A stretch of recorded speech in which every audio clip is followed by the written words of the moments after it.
Neste momento, com a palavra do Ilustríssimo Senhor Marco Montrazi, responsável nacional pelo movimento Comum e Libertação. Bom, agradeço em particular agora ao vereador, amigo, o Juseval, por esse convite, essa oportunidade de estar aqui. Agradeço ao Tonei, Silvana, cumprimento, Simara, conheci agora, a vocês todos. Eu sempre gosto de vir para Salvador, mesmo por poucas horas, porque nasceu um carinho muito grande, me sinto sempre muito querido aqui. Então, estou muito feliz de estar aqui, mesmo não gostando muito de falar assim em público, mas é também uma ocasião muito interessante poder falar desse livro, porque para mim está sendo uma descoberta. Enquanto leio, enquanto volto a ler, é como um encontro com uma pessoa, como não acaba de me maravilhar, de responder, de abrir janelas ou horizontes novos na frente desse período, desse momento que estamos vivendo, não?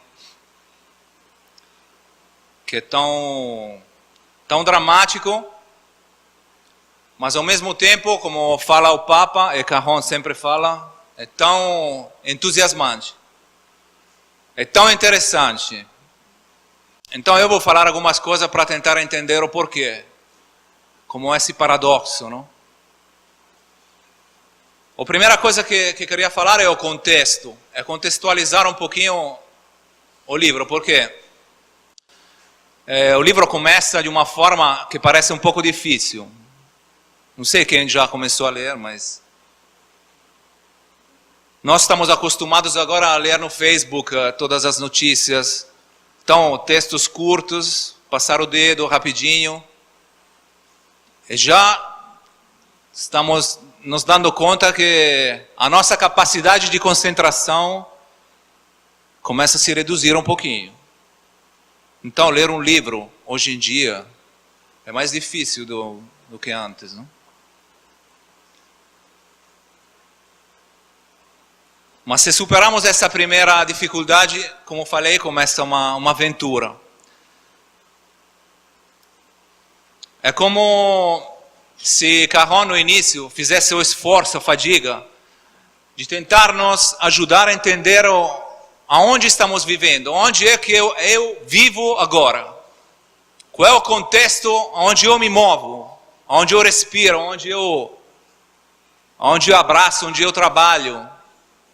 É como um peixe dentro da água, não? Ele não tem consciência de onde ele está, mas ele vive lá tranquilo.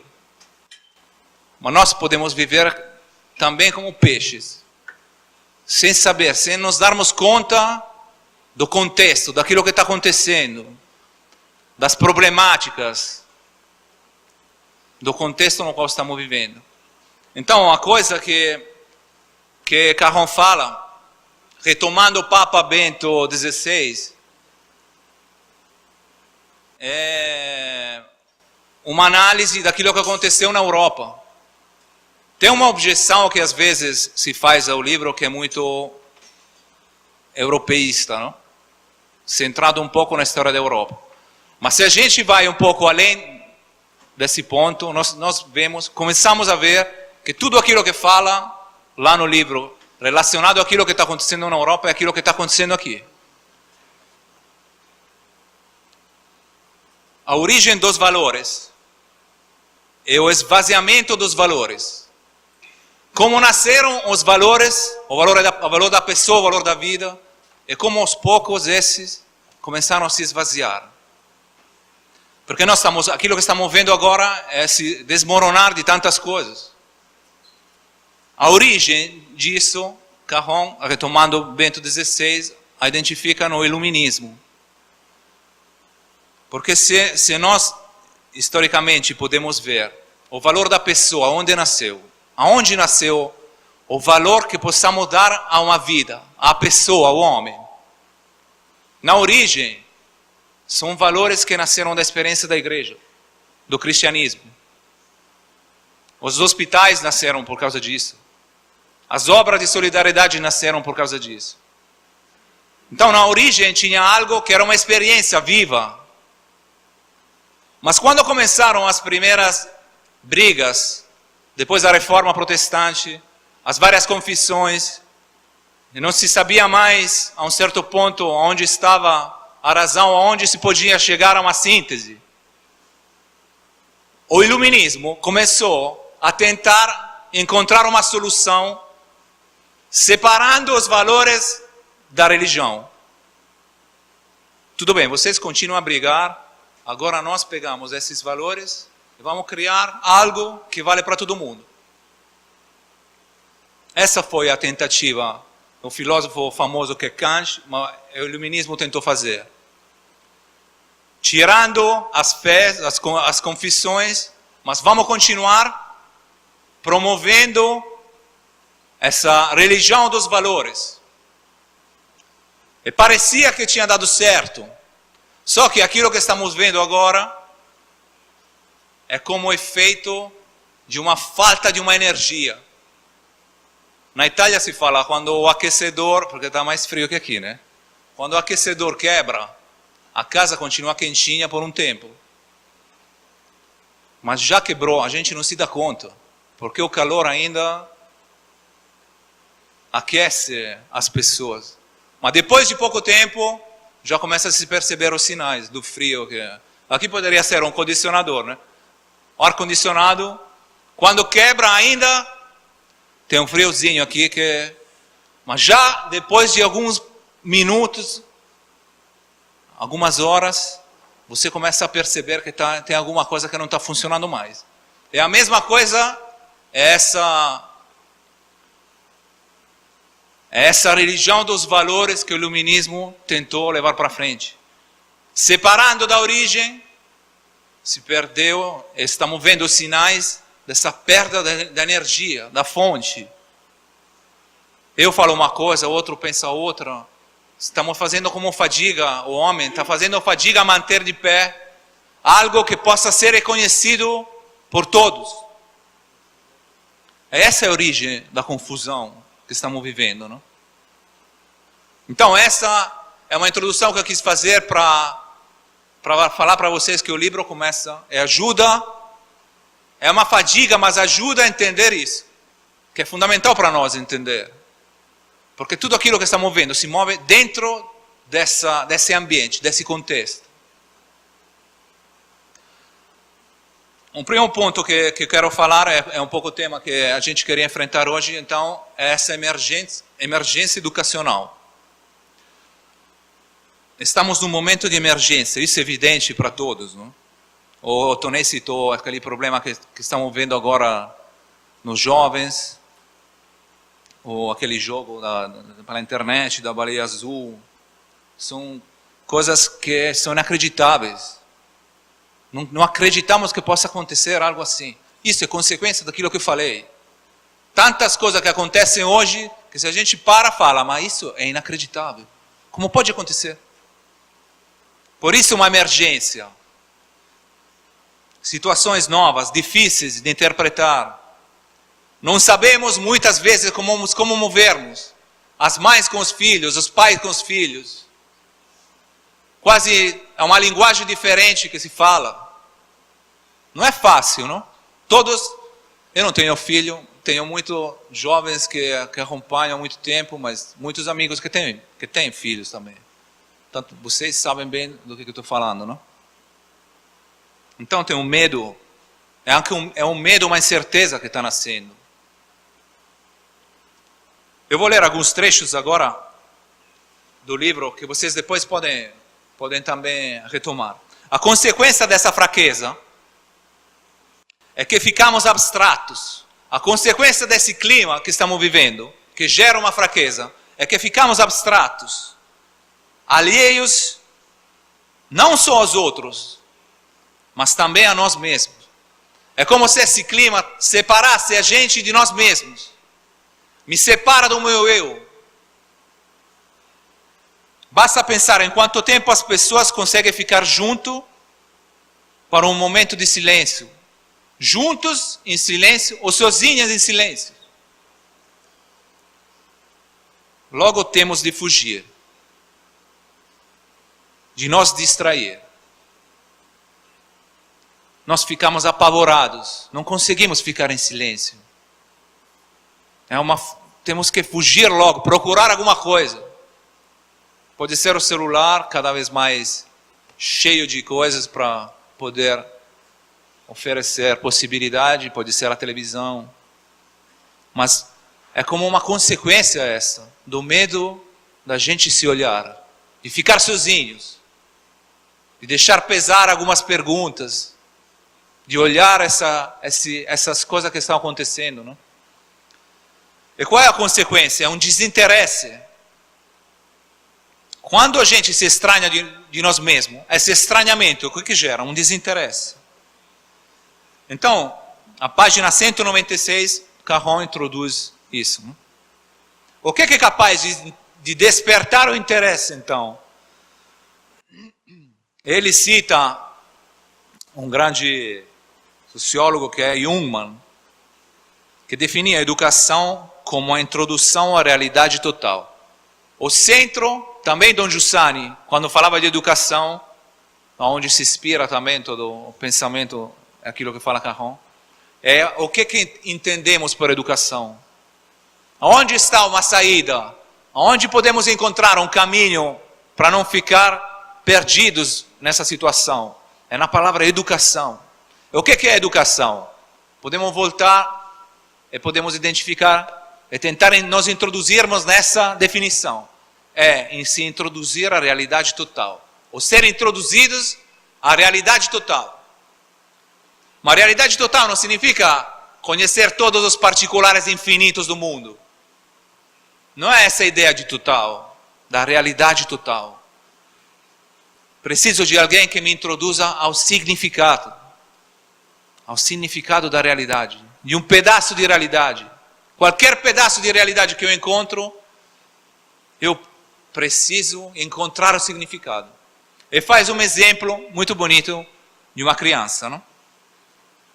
Se nós adultos damos um presente para uma criança, damos um brinquedo, que ele vê pela primeira vez, e deixamos sozinha a criança, talvez a criança se encante diante dele.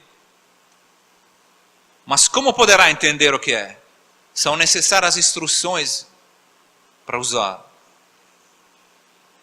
Se usar assim, vai poder tirar proveito de como funciona. De fato, seria desumano presentear uma criança com um brinquedo e não introduzi-la ao seu funcionamento. Isto é, o seu significado. Sem lhe oferecer uma hipótese de como usá-la, aquele brinquedo. E se não fazemos isso, as consequências são o choro, o tédio, o abandonar. Esse desinteresse que falamos. Então, a origem do desinteresse que vemos, mas em todo mundo, mas nos jovens em particular, é como essa falta de significado. Não se consegue entender o significado de uma coisa, é como um brinquedo ignoto, que não se sabe usar, não se pode usar, se deixa logo. Eu tenho que me interessar logo por uma outra coisa. O objetivo da educação é formar um homem novo. Então, o segundo ponto que eu queria falar hoje é que a educação, então, depois desse aprofundamento dessa definição, de ser introduzido à realidade total, é também ajudar a aprender um método. Educar é abrir uma ferida. Não é passar noções. Não é transferir noções. Se eu penso na minha vida, o que significou ser educado para mim? Ser introduzido ao significado de alguma coisa que me fez crescer. Cada um de vocês, cada um de nós, se pensa, a educação concretamente, o que foi? Foi ser introduzido a algo novo, que se tornou teu. É isso que gerou um crescimento pessoal. Não foi alguém que te passou definições, te passou noções.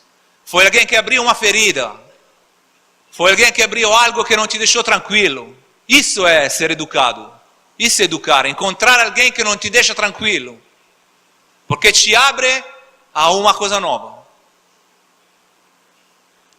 Então, educar é como abrir uma ferida. É escancarar o tamanho do coração. Não é introduzir conceitos. É aumentar a capacidade de conter algo. Quando alguém faz assim comigo, quando me introduz a algo assim, é como um copo que aumenta o tamanho. Pode conter mais. Por isso é dramático, por isso é uma ferida.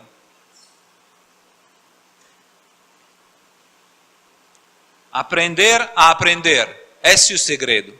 Falava Papa Francisco também. Uma outra coisa muito bonita de educação é alguém que ensina a aprender. O escopo daquilo que estamos falando não é a educação em si. É que a educação é como alguém que te ensina um caminho quando você está perdido. Você está perdido, como eu hoje com o Lucas vindo para cá. Também o Waze, essas coisas não deram certo. Mas você encontra alguém que sabe o caminho. Mas esse aqui é um salvador, é um santo. Você quer beijá-lo, quer abraçá-lo. Por quê? Porque ele te introduziu a um caminho, te deu como um caminho, para chegar num outro lugar. Não é ele o significado. É que sem ele você não teria chegado para um outro lugar novo, onde você queria ir. Então, estou falando isso porque é interessante entrar dentro dessa palavra que muitas vezes se tornou óbvia, não? Educação, são todas essas nuances. É ser introduzido ao significado de uma realidade. É isso me torna mais eu. Educação é alguém que te ensina um método. Isso significa um caminho. Porque a próxima vez você não precisa mais de mim. Você pode ir lá sozinho.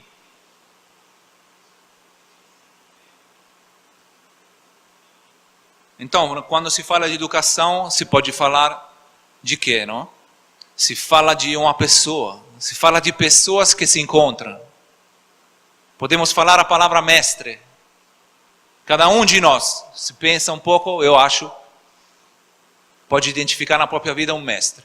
Quem foi? Quem foi esse mestre? Foi alguém que te introduziu ao significado, foi alguém que te ensinou um caminho, foi alguém que te ensinou um método. Geralmente você se lembra de alguém que era iluminado por si mesmo, não? Ou iluminado. Tem muitas pessoas assim, mas que esse fascínio passa logo. Essa luz própria passa logo. Uma pessoa que é mestre é alguém que te leva para um outro, que tem atrás dele um outro, por isso brilha. Por isso tem um olhar que brilha geralmente. Por isso fala de uma forma que te fascina. Porque não para nele, não começa e não para nele. Tem alguém atrás aí que suscita algo de misterioso, que você quer ir atrás e conhecer. Essa é outra coisa interessante. Não só quem tivemos como mestre, mas eu preciso dessas pessoas hoje. Não só jovens precisam, nós adultos precisamos.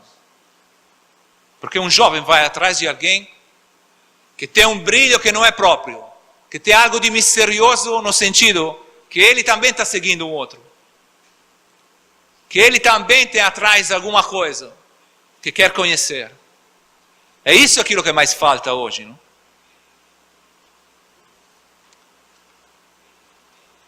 O terceiro ponto então, o que eu queria falar é alguém que te eduque à liberdade, não? Quem é o mestre? O mestre é alguém que é livre, que me fascina porque vive uma liberdade e me torna livre, me ensina a liberdade. O que significa ser livre?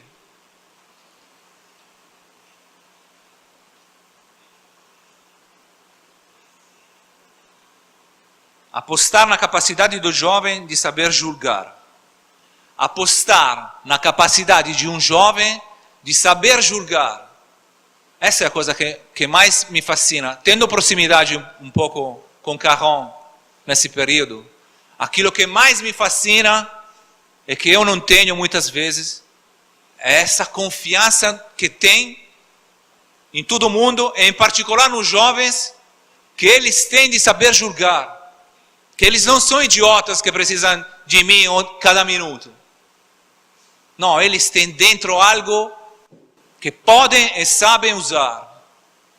E quando alguém te olha assim, quando um jovem é olhado assim, e se desperta algo dentro, por isso se torna mais livre. Quando eu sou livre de apostar tudo com uma pessoa, porque eu sei que ele tem um coração e sabe, pode julgar, eu sou livre e ele se torna mais livre. E isso tem um risco dentro, não? Porque outro dia eu estava falando com uma mãe que falava assim, olha, agora com esse negócio aqui, que é muito bom, porque podemos fazer um monte de coisas. Só que é um inferno também. Todo mundo tem grupo de WhatsApp, deve ter brigado, alguém deve ter saído, te deixou chateado, quem sai dos grupos, né? Tem Facebook, todas as brigas políticas que sabemos. Então, a tecnologia te dá um monte de possibilidade. Mas quando não tinha muitas possibilidades, tinha menos brigas. Por quê? Porque temos que aprender a falar de uma forma nova. Nós falamos no WhatsApp como quando falo com ela. Só que quando alguém não me olha, tem um monte, a linguagem tem um monte de dados, de fatores, e nós achamos que já sabemos. Enquanto dentro de um diálogo precisa de um respeito, que significa levar em conta tantas coisas. Então nós precisamos também aprender a falar, precisamos aprender a usar essas coisas. Não saber que sabemos tudo.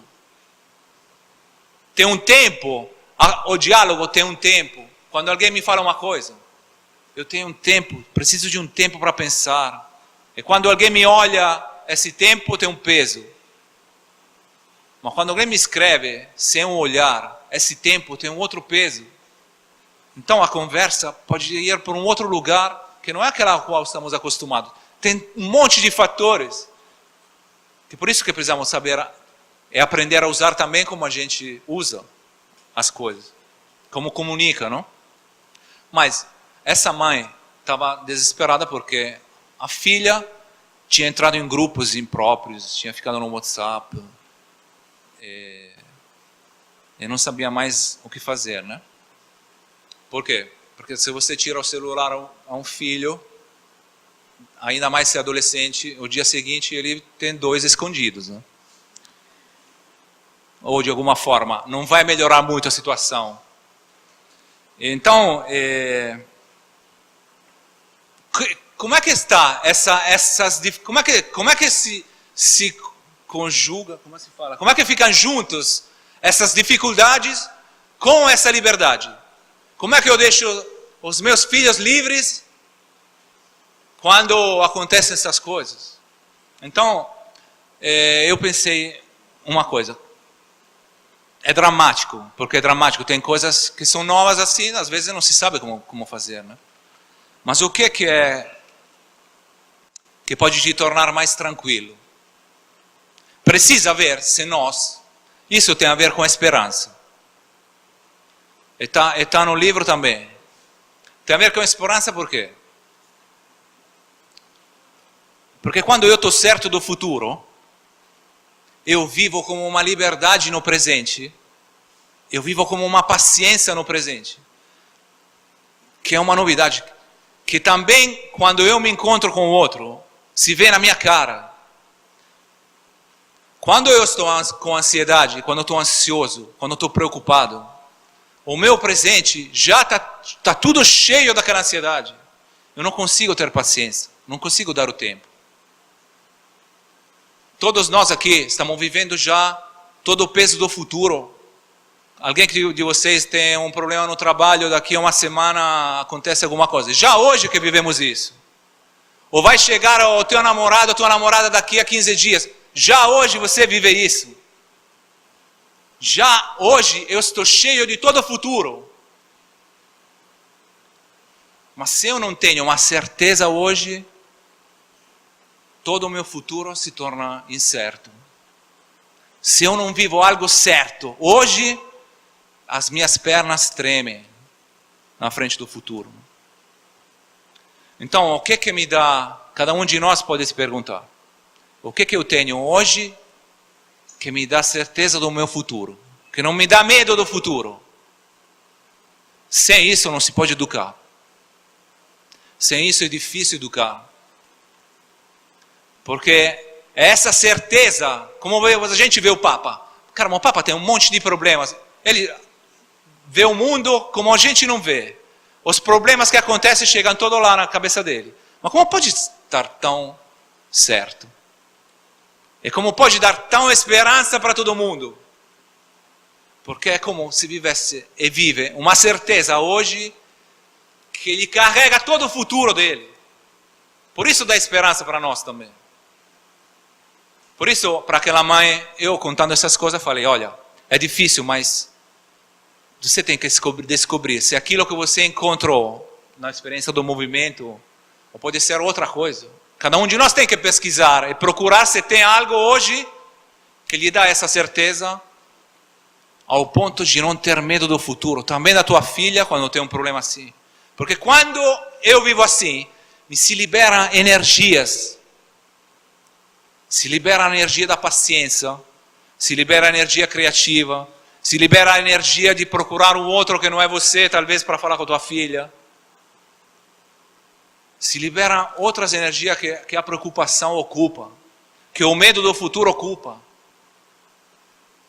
Então essa é outra coisa interessantíssima. O que gera essa visão do futuro ao ponto de saber educar, dando paciência, gerando a tua paciência e gerando a tua liberdade. Porque com os jovens agora, se não tem paciência, se não tem liberdade, você vai casa todo dia com um fígado desse tamanho. Mas eu, em primeiro lugar, tenho que viver essa paciência, essa liberdade. Então, era para falar que, vendo o Papa, vendo o Carron, apostar nessa capacidade que o jovem tem, mesmo errando, mas ele vai poder ter tudo para poder encontrar algo verdadeiro. E não desistir, e voltar o dia seguinte, e não desanimar, e voltar à forma de falar aquela mesma coisa que não foi entendida. Toda essa energia vem de algo que acontece no presente, que nós adultos somos os primeiros que temos que descobrir. E se não temos, procurar quem tem. Eu não falo que é Cristo, não falo que é o cristianismo, não falo que é um movimento, mas eu tenho que procurar se tem alguém que vive com essa esperança e com essa certeza. E se me interessa, vou perguntar o que é.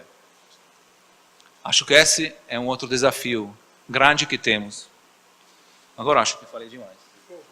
A última coisa, rapidinho. Era só para encerrar e falar dessa coisa que também Joseval e o Tony falaram. Porque quando eles falaram do eu, né? A outra parte muito interessante dos capítulos centrais do livro é onde fala do eu. Essa palavra tão pequenininha e tão infinita. É um convite que eu faço para descobrir o que está aqui dentro que fala o que é esse eu. Porque quando alguém de nós se apaixona, e todos nós fizemos essa experiência, aquilo que acontece aí é a descoberta do eu. Você volta para casa e quer voltar a olhar, a encontrar aquela pessoa. Não porque aquela pessoa é linda, bonita. Pode ser linda, bonita, simpática. Mas aquilo que ela despertou é o teu eu. Você está com tanta saudade do teu eu quando volta para casa, que vibra daquela forma, que quando acorda precisa voltar a encontrar ela. Por isso encontramos e procuramos as pessoas. Por isso precisamos encontrar rostos assim. Por isso Cristo foi alguém que foi procurado, é procurado. Não só por Ele, porque Ele fez descobrir o meu eu como ninguém. E sem o meu eu vivo, eu não vivo mais. É isso que encontramos quando a gente precisa das outras pessoas. Alguém que te fez encontrar o teu eu, a tua humanidade, o teu coração, o teu infinito. E quando é assim, você ama de verdade, você começa a amar de outra forma. Você fala tu para ele de outra forma. Mas tudo tem a origem no eu. E quando o eu não se corrompe, quando essa consciência se corrompe tudo.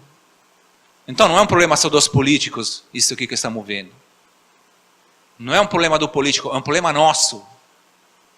É um problema nosso e nós temos que ajudar todo mundo a recuperar isso. Por isso a educação, por isso um encontro como esse. Mas sem medo, parece um trabalho de formiguinha, parece um grão de areia no deserto. Mas é esse trabalho que precisamos fazer. Não é os outros e a gente. Todos nós. É recuperar esse sentido do eu. Porque quando nasce o eu volto a dar valor às coisas. Eu volto a dar valor ao dinheiro. Volto a dar valor à coisa pública. Volto a dar valor à pessoa. O valor em si não nasce por acaso. Nasce quando alguém é despertado na consciência do próprio eu. É isso aquilo que mais falta hoje. Eu acho que, como vocês falaram também, é como a tarefa que um homem de boa vontade tem que fazer, tipo, parar de se lamentar. É parar de apontar o dedo. É verdade que roubaram muita gente, é verdade que está saindo algo que te deixa... Mas agora é o momento de pensar que todos temos essa semente dentro que se pode corromper. E se a gente deixa esse trabalho, o êxito daquilo que está acontecendo é que se deixou esse trabalho, mas se grupo de pessoas, se ambientes, se comunidades voltam a se educar para isso, essa nova semente pode retomar. Mas os valores não retomam vidas por si mesmos, sozinhos. E também o valor que se dá à coisa pública, é o valor da política. Tem que renascer dentro de homem que começa a redescobrir o próprio eu, através de um encontro, geralmente acontece. Né? Então, desculpe se eu falei demais. Desculpe, Sival. Obrigado.